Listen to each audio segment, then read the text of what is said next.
la une de l'actualité, au Mali, une manifestation interdite de l'opposition a été dispersée à coups de gaz lacrymogène ce vendredi, à la veille de l'investiture du président Ibrahim Boubacar. Au Cameroun, la campagne électorale pour l'élection présidentielle du 7 octobre prochain s'est officiellement ouverte ce vendredi sur fond de crise.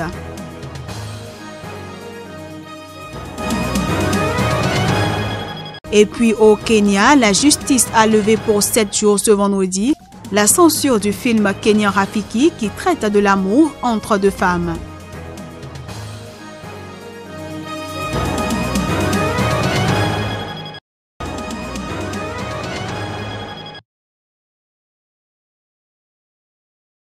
Aujourd'hui encore, pour beaucoup de personnes, elle est la maladie de la honte. Pour éviter d'être stigmatisé, Daniel Koreki avait souhaité garder l'anonymat. Et pourtant, après 6 mois de traitement, cette jeune journaliste est guérie d'une tuberculose miliaire. Soroko Danan, lui, après sa guérison, est devenu malentendant. Pour retrouver l'usage de ses 2 oreilles, il doit impérativement subir une opération chirurgicale. 23 millions, c'est le prix que doit débourser ce jeune titulaire d'un BTS en génie civil, devenu handicapé par faute de moyens. Aujourd'hui en Côte d'Ivoire, face à l'ignorance et à la pauvreté, la maladie gagne du terrain. Pour l'année 2017 qui s'est achevée, un peu plus de 20 000 nouveaux cas de tuberculose ont été donc dépistés en Côte d'Ivoire. La prise en charge de ces cas se fait dans à peu près 269 centres en fin 2017. Savoir également que le taux de co-infection tuberculose VIH se situe autour de 20%. Malheureusement, nous avons un taux de décès autour donc de 7%. Depuis quelques années, l'ONG Alliance Côte d'Ivoire sensibilise sur le terrain. Une trentaine de journalistes sont formés afin de mieux informer sur la maladie. Si on veut aujourd'hui éradiquer la tuberculose, il faut pouvoir mettre des stratégies innovantes pour pouvoir remédier, pour pouvoir lutter contre cette tuberculose. Et cela demande qu'on ait des journalistes derrière pour faire des investigations, pour pouvoir faire des plaidoyers au haut niveau pour que les gens entendent la voix, pour pouvoir aider le pays à pouvoir éradiquer la tuberculose. Conformément aux objectifs du développement durable ODD, l'éradication de la tuberculose est prévue pour l'horizon 2035. Mais les moyens de lutte et de prévention laissent à désirer. Pour inciter les États à financer les programmes de recherche et de prise en charge, et se tient à New York une réunion de haut niveau à l'occasion de l'Assemblée annuelle des Nations Unies. Les 193 États membres de l'ONU se retrouvent aux États-Unis. Et si nos journalistes y vont, il ne faudrait pas qu'ils soient ridicules. Il faut qu'ils connaissent les raisons pour lesquelles ils y sont. Il faut qu'ils sachent pourquoi ils y sont. Il faut qu'ils connaissent le sujet, il faut qu'ils maîtrisent le sujet, c'est important. Selon un rapport de l'Organisation mondiale de la santé, en 2016, 10 400 000 personnes ont développé la tuberculose. Plus de 95% des décès dus à cette maladie surviennent dans les pays à revenus faibles ou intermédiaires. Et les perspectives en termes d'initiatives pour freiner la maladie sont timides.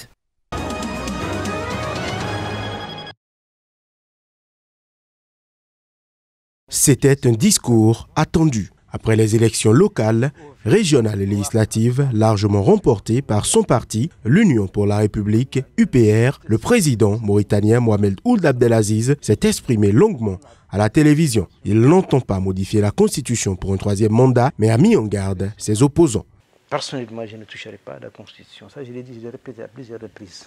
Si j'ai quitté le pouvoir, que je ne vais pas baliser une autoroute pour les gens qui étaient là, qui ont détruit la Mauritanie, qui l'ont déstabilisé. L'islam politique est dangereux, a jugé le chef de la République islamique de Mauritanie, alors que Tawassoul a remporté 14 sièges sur 157 à l'Assemblée nationale, loin derrière l'UPR de Abdelaziz et ses alliés, 120 députés. Un gouvernement du peuple mauritanien sera désigné. Il n'y aura pas de surprise, ce sera une continuité de ce que nous faisons dans ce pays. La méthode et la vision seront poursuivies. Les attaques répétées du président contre notre parti entrent dans le cadre d'un processus devant conduire à un troisième mandat que nous refusons et qui ne passera pas, a réagi vendredi devant la presse le chef de Tawassoul, Mohamed Mahmoud Ould Seidi. Ce dernier a également rejeté les accusations d'extrémisme et de terrorisme, appelant à juger son parti sur ses actes et ses positions et non sur les expériences de partis islamistes ailleurs.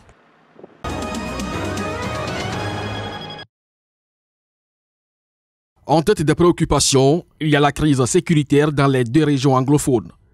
Depuis des mois, la violence n'a cessé de croître dans les principales villes de cette partie du pays. L'armée y est quotidiennement aux prises avec des combattants séparatistes représentant la frange radicalisée d'un vaste mouvement de mécontentement des populations anglophones né fin 2016. Les résidents de ces régions vivent depuis des semaines sous couvre-feu et la crainte d'une flambée de violence à l'approche du jour du vote a conduit des milliers de personnes à fuir dans le sud-ouest et le nord-ouest.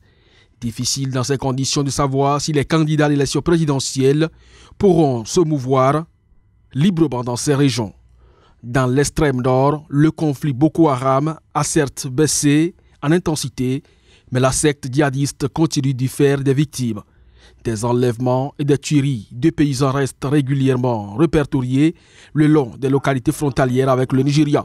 Sur un plan plus général, et pour ajouter à ce climat de crispation, les candidats de l'opposition ont dénoncé ces derniers jours des manœuvres de l'administration pour empêcher la tenue de leur meeting.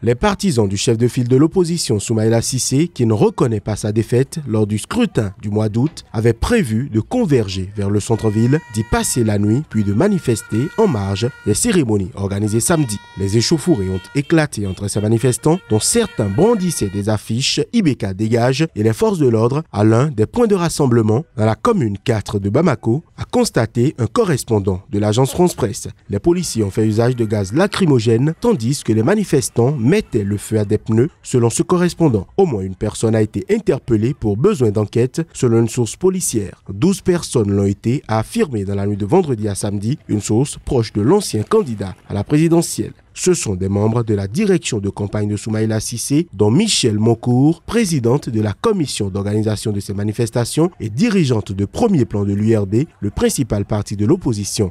D'après cette source, elle a dénoncé les violences policières sur des jeunes descendus dans la rue pour préparer les caravanes de manifestants. Le gouverneur de Bamako avait rétorqué la demande d'autorisation de manifester vendredi en raison des événements du 22 septembre, fête de l'indépendance de notre pays, selon un courrier adressé au directeur de campagne de Soumaïla Cissé. Plusieurs chefs d'État du continent sont arrivés vendredi à Bamako pour assister samedi à un défilé militaire et une cérémonie. Il marque le début du deuxième mandat d'Ibrahim Boubacar Keïta qui a prêté serment le 4 septembre après la validation de sa réélection par la Cour constitutionnelle.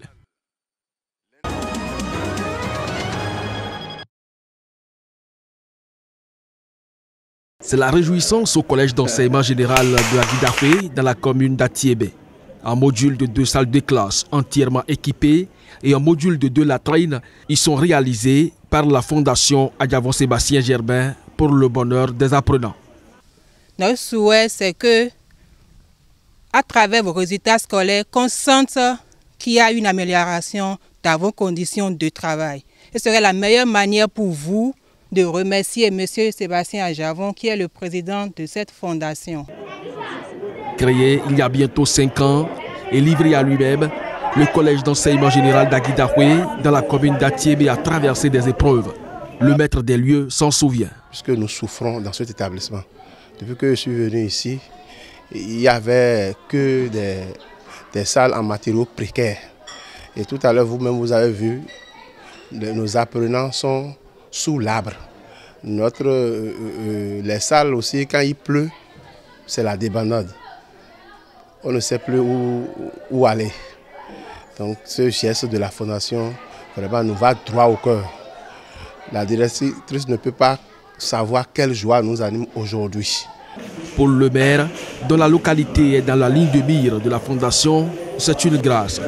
Les œuvres de la fondation Adjavon Sébastien Germain dans la commune d'Atiébé ne sont plus à énumérer. Avant ce geste, il y avait eu beaucoup d'autres.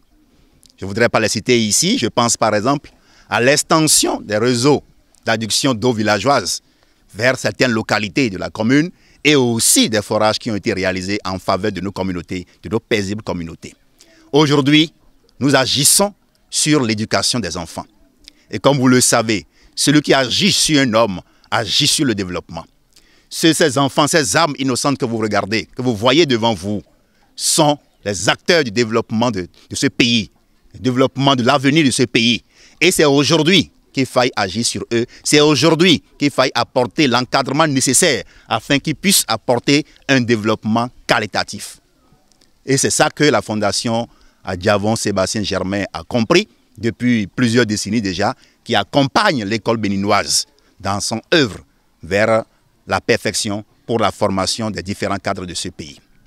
Aujourd'hui comme hier, elle est aux côtés des femmes, des enfants, de la santé et de l'éducation, ainsi que de l'eau potable. Au Bénin, la Fondation Adjavon Sébastien Germain est au cœur du développement social.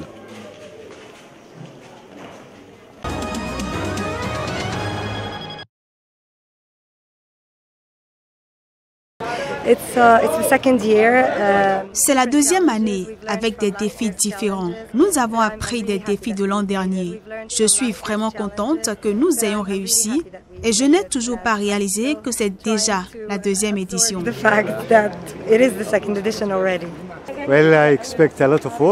Le festival du film de Kuna en est à sa deuxième édition. Il grandit avec une ambiance internationale. C'est très bien, c'est très glamour. Eh bien, je m'attends à beaucoup de travail, à travailler dur et à apprécier les films et la présence des autres participants. J'étais ici l'année passée, c'était très très bien. J'ai aucun doute que cette année ça sera aussi bien.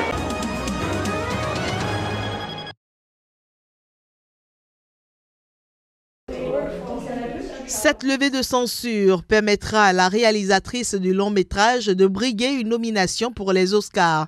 Wanouri Kayou et l'ONG Creative Economy Working Group ont saisi la haute cour de Nairobi qui a toutefois précisé que le film ne pourra être vu que par des adultes consentants. Le film ne peut être diffusé au Kenya parce que s'il l'était, il enfreindrait la loi et je pourrais être emprisonné pour ça. Donc, on a décidé de ne pas montrer le film tant que l'interdiction n'est pas levée. On attend que la présence de la femme africaine soit complètement reconnue à Cannes. On pense que c'est tellement le moment de rendre hommage aux jeunes femmes africaines. Donc, on croit vraiment, on se sent ici pour représenter la présence des femmes africaines dans la mode, dans la musique, dans le cinéma, en tant qu'actrice, réalisatrice, écrivaine. Il est temps de célébrer ce moment et d'ailleurs, nous sommes venus avec beaucoup de jeunes femmes africaines et on est vraiment très excités d'être tous ici pour célébrer le film. Toujours sous le coup des lois datant du colonialisme britannique, l'homosexualité reste illégale au Kenya. Et la commission kenyane de la censure avait interdit le film en raison de son thème homosexuel et de son but évident de promouvoir le lesbianisme au Kenya, ce qui est illégal et heurte la culture et les valeurs morales du peuple kenyan. Or, les critères de sélection pour les Oscars